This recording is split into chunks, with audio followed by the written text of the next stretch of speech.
Assalamualaikum warahmatullahi wabarakatuh. Perkenalkan, saya Dr. Triyono Adi Tristanto SSMM. Saya adalah dosen di Fakultas Ekonomi, Prodi Manajemen, Institut Bisnis dan Informatika, Kosgoro 1957. Saya mengampu mata kuliah Manajemen Keuangan. Mata kuliah Manajemen Keuangan ini adalah merupakan mata kuliah wajib pada semester 3 di Prodi Manajemen Fakultas Ekonomi Institut Bisnis dan Informatika Kosgoro 1957. Kode matkul ini adalah MNJ 305 dengan bobot 3 SKS yang terdiri dari 16 pertemuan, 14 pertemuan tatap muka, 1 pertemuan adalah untuk UTS dan 1 pertemuan untuk UAS. Adapun capaian pembelajaran sesuai dengan prodi di Prodi Manajemen adalah lulusan mampu untuk membaca, menganalisis dan juga menginterpretasikan laporan keuangan serta membuat keputusan berdasarkan data keuangan. Kemudian CPL yang berikutnya adalah menguasai pengetahuan konsep tentang manajemen keuangan, dasar-dasar akuntansi, analisis laporan keuangan, kinerja keuangan, dan perencanaan keuangan. Adapun capaian pembelajaran mata kuliah atau CPMK terdiri dari 4. CPMK 1 adalah mahasiswa mampu memahami laporan keuangan. CPMK 2 mahasiswa mampu memahami pengelolaan keuangan perusahaan. CPMK 3 mahasiswa mampu memahami resiko dan imbal hasil perusahaan. Dan CPMK 4 mahasiswa mampu memahami peramalan dan perencanaan keuangan. Adapun kemampuan akhir dari tiap tahapan belajar atau sub CPMK adalah sub CPMK yang pertama, mahasiswa mampu menjelaskan pengenalan manajemen keuangan. Kemudian di sub CPMK kedua adalah mahasiswa mampu menjelaskan bentuk-bentuk badan usaha. Dan sub CPMK 3 adalah mahasiswa mampu menjelaskan pasar keuangan. Sub CPMK 4 mahasiswa mampu menjelaskan nilai waktu dari uang. Sub CPMK 5 mahasiswa mampu menjelaskan analisis laporan keuangan. Sub CPMK 6 mahasiswa mampu menjelaskan jenis-jenis rasio keuangan. Kemudian sub CPMK 7 mahasiswa mampu menjelaskan bagaimana kas dan surat berharga. Dan CPMK 8 mahasiswa mampu menjelaskan manajemen modal kerja. Sub CPMK 9 mahasiswa mampu menjelaskan analisis titik impas.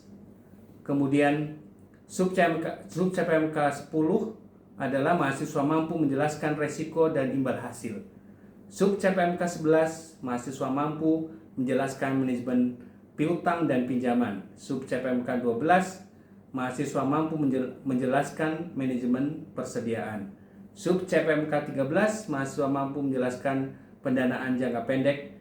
Dan yang terakhir, sub CPMK 14 mahasiswa mampu menjelaskan peramalan dan perencanaan keuangan.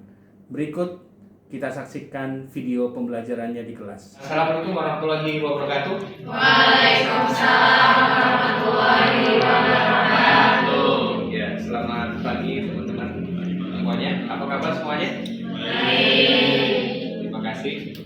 Pada kesempatan kali ini kita akan membahas tentang peranan manajemen keuangan. Ada yang tahu tentang apa itu manajemen keuangan? Siapa yang tahu?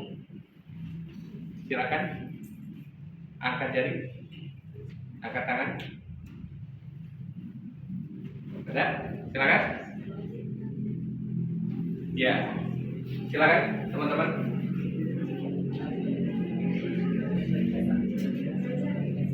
Ya, Bias, silakan Bias. Baik Pak. Manajemen keuangan adalah proses perencanaan suatu keuangan di suatu perusahaan dalam mengendalikan sumber daya keuangan untuk mencapai tujuan keuangan yang ditetapkan. Baik, bagus, terima kasih. Yes.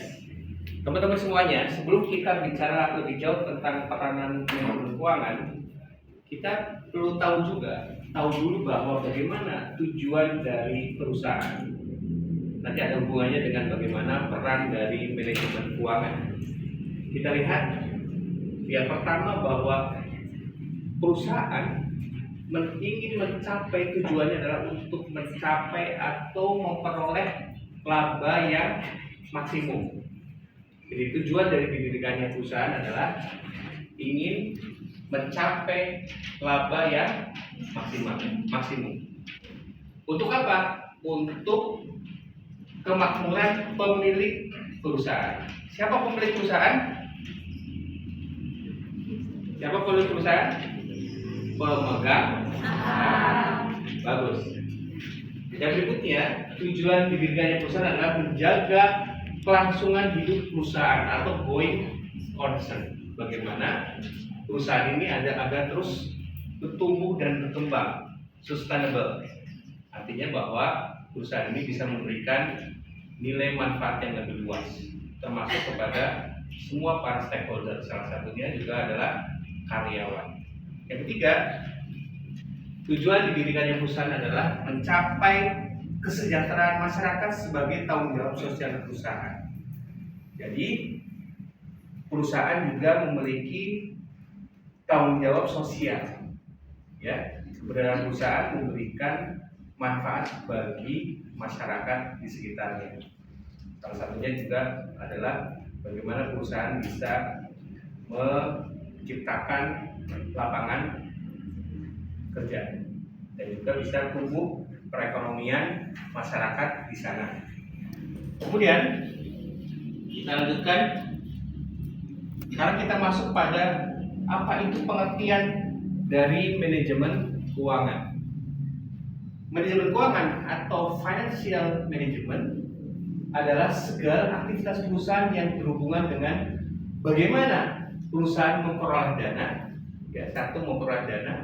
Kedua, menggunakan dana. Ya kan? Setelah memperoleh, kemudian bagaimana menggunakan dana. Yang ketiga adalah mengelola aset sesuai dengan tujuan perusahaan. Ya, sesuai dengan tujuan perusahaan secara menyeluruh. Jadi bagaimana di dalam perspektif manajemen keuangan, ya, perusahaan mampu memperoleh dana, ya, dengan efisien, kemudian menggunakan dana tersebut dengan baik, ya, digunakan untuk operasional, untuk pembiayaan. Jadi ketiga, perusahaan mampu mengelola aset, mendayagunakan aset sehingga bisa menciptakan profit, ya, memaksimalkan laba. Oke.